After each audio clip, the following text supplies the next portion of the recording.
நடுநிலை வகித்தோர் 5. தீர்மானத்தை ஆதரித்தோர் அதிகமாக இருப்பதால் மாண்புமிகு முதலமைச்சர் அவர்களின் தீர்மானம் நிறைவேறியது, வெற்றி பெற்றது. மாண்புமிகு முதலமைச்சர் அவர்களின் தீர்மானம் வெற்றி பெற்றது என பேரவைக்கு அறிவிக்கிறேன். அமருங்க.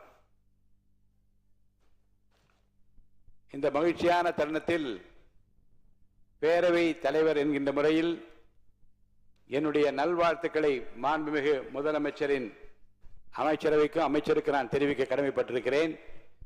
வான்மழை மேகமாய், ஒளிதரும் தீபமாய், தியாகத்தின் திருவிளக்காய், மனிதாபிமானத்தின் மறுவுருவாய், தமிழ்நாட்டின் நம்பிக்கை நட்சத்திரமாய், இந்திய திருநாட்டின் கலங்கர விளக்கமாக விளங்கிக் கொண்டிருக்கிற தமிழ்நாட்டின் நிரந்தர முதலமைச்சர் மாண்புமிகு புரட்சித் தளபதி அவர்களுக்கு முதற்கண் எனது இதயம் கனிந்த பாராட்டுக்களை தெரிவித்துக் கொள்கிறேன். அன்று மக்கள் மன்றத்திலே வென்றார். இன்று இந்த மாமன்றத்திலேயும் வெற்றி பெற்றிருக்கிறார். இதற்கு காரணம் உழைப்பு, தன்னம்பிக்கை, விடாமுயற்சி, மக்கள் மீது அவர் வைத்திருக்கிற அளவு கடந்த அன்பு. கான்பிடண்டா இருங்க, வெற்றி நிச்சயம் என்று சொன்னார். அந்த வெற்றியை நிலைநாட்டி இருக்கிறார். வெற்றி மீது வெற்றி வந்து என்னை சேரும் என்று பாடிய புரட்சி தலைவர் அவர்கள் அதை வாங்கி தந்த பெருமையெல்லாம் உன்னை சேரும் என்று பாடினார். இன்று முதல்வர் சொல்வார், வெற்றி மீது வெற்றி வந்து என்னை சேரும், அதை வாங்கி தந்த பெருமையெல்லாம் மாமன்ற உறுப்பினர்களே உங்களை சேரும், அதை வாங்கி தந்த பெருமையெல்லாம் தமிழ்நாட்டு மக்களே உங்களை சேரும் என்பார். அமைதியாக ஒரு புரட்சியை, ஒரு வெற்றியை நிலைநாட்டி இருக்கிறார். விஜய் என்றாலே விக்டரி, வெற்றியை தவிர ஏதுமில்லை.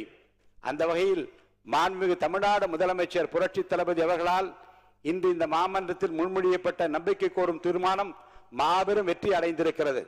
இதற்கு காரணம் சட்டமன்ற உறுப்பினர்களுக்கு மாண்புமிகு முதலமைச்சர் அவர்கள் மீது வைத்துள்ள அசைக்க முடியாத நம்பிக்கை. பலவான்களை ஆசனங்களிலிருந்து தள்ளிவிட்டு தாழ்மையானவர்களை உயர்த்துகிறார் இறைவன். தடைகள் வெற்றியின் புதையல், தடங்கள் வெற்றியின் தடங்கள் என்பதை மனதில் நிறுத்தி தடை கற்களை படிக்கற்களாக்கி, துன்பங்களை தூள் தூளாக்கி, சோதனைகளை சாதனைகளாக்கி பெரும்பாலான சட்டமன்ற உறுப்பினர் நம்பிக்கையை மாண்புமிகு முதலமைச்சர் தளபதி அவர்கள் இன்றைக்கு பெற்றிருக்கிறார்கள். அருமை உடைத்தென்று அசவாமை வேண்டும், பெருமை முயற்சி தரும் என்கிறார் திருவள்ளுவர். அதாவது ஒரு செயலை செய்யும் முன் இது கடினமானது என்று மலைக்க கூடாது. கடினமான செயலையும் முடிக்க முயற்சி செய்து அதில் வெற்றி காண்பதுதான் பெருமை. திருவள்ளுவரின் வாய்மொழிக்கு ஏற்ப எதை கண்டும் மலைக்காமல் பிறரை மலைக்க வைத்திருக்கிறார் மாண்புமிகு முதலமைச்சர் தளபதி அவர்கள். இந்த மாமன்றத்தில் முன்மொழியப்பட்ட நம்பிக்கை கோரும் தீர்மானம், அதை நினைக்கும் போது மலை போலே வரும் சோதனையாலும் பனி போல் நீங்கிவிடும், நம்மை வாழ விடாதர் வந்து நம் வாசலில் வணங்கிட வைத்துவிடும் என்கின்ற அந்த வரிகள் தான் எனக்கு நினைவுக்கு வருகிறது. ஒன்றை நான் நினைத்து பார்க்கிறேன். ஆட்சி அதிகாரம் வருவதற்கு முன்னாலே தளபதி அவர்கள் ரசிகர் மன்றங்களை நடத்தினார், நற்பணிகள் பல செய்தார். பின்பு மக்கள் இயக்கம் கண்டார். தன்னுடைய ரசிகர் மன்றம் மூலமாக காலை உணவளித்தார், ரொட்டியும் பாலும் கொடுத்தார், ஏழைகளுக்கு உதவினார், ஏழைகளின் கண்ணீரை துடித்தார், படிப்பதற்கு உதவினார். படித்தோர், ஏழைகள், இல்லாதார், இருப்போர் எல்லோரையும் அரவணைத்தார் தன் ரசிகர் மன்றங்களின் மூலமாக, மக்கள் இயக்கத்தின் மூலமாக.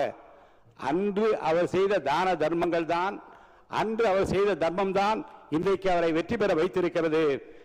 தர்மம் தலைகாக்கும் என்பதை இந்த நாட்டுக்கு உணர்த்தி இருக்கிறது. மாண்புமிகு முதலமைச்சர் அவர்கள் பெற்றிருக்கிற இந்த வரலாற்று சிறப்பு மிக்க இந்த வெற்றி கழிப்பில் நான் என்னையும் பங்குபடுத்திக் கொள்கிறேன்.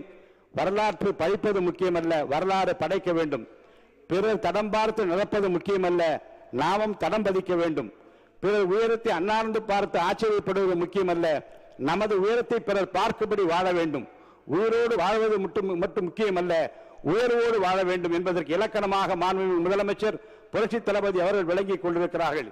இந்த ஆட்சி 5 ஆண்டு காலம் மட்டுமல்ல, அதையும் தாண்டி இவரை போல் யார் என்று நாடு போற்றும் நல்லவராக நல்லாட்சி தருவார் என்கிற நம்பிக்கையை நாம் பெற்றிருக்கிறோம். தொடர்ந்து அவருடைய ஆளுமை, அவருடைய திறமை இந்த தமிழ்நாட்டு மக்களுக்கு பயன்பட வேண்டும். இந்த நல்ல தருணத்தில் அவருக்கு என்னுடைய வாழ்த்துக்களை தெரிவித்து அனைவருக்கும் நன்றியை தெரிவித்து முடித்துக் கொள்கிறேன்.